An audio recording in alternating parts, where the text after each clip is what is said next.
Okay, class, this is our class number 32. So let's continue.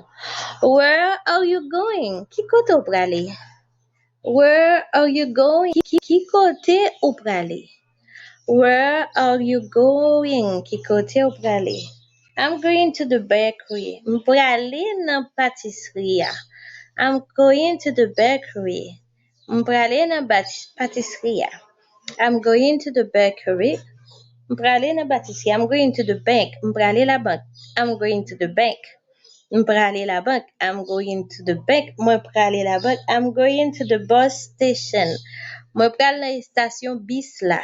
I'm going to the bus station. Mbrale nan station bis la. I'm going to the bus station. Mbrale nan station bis la. I'm going to the clinic. Mbrale na clinic la. I'm going to the clinic. Mbrale na clinic la. I'm going to the clinic. Mbrale na clinic la. I'm going to the department store. Mbrale na store. I'm going to the department store. Mbrale na store. I'm going to the department store. Mbrale na store. I'm going to the drugstore. Mbrale na pharmacy. I'm going to the drugstore. Mbrale na pharmacy. I'm going to the drugstore. Mbrale na pharmacy.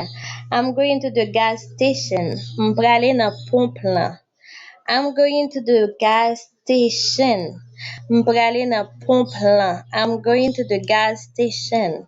Mbrale na pompe la. I'm going to the grocery store. Mbrale na market la. I'm going to the grocery store. Mbrale na market la. I'm going to the grocery store. Mbrale na market la. I'm going to the hospital. Mbrale l'hôpital la. I'm going to the hospital. Mbrale l'hôpital la. I'm going to the hospital. Mbrale l'hôpital la.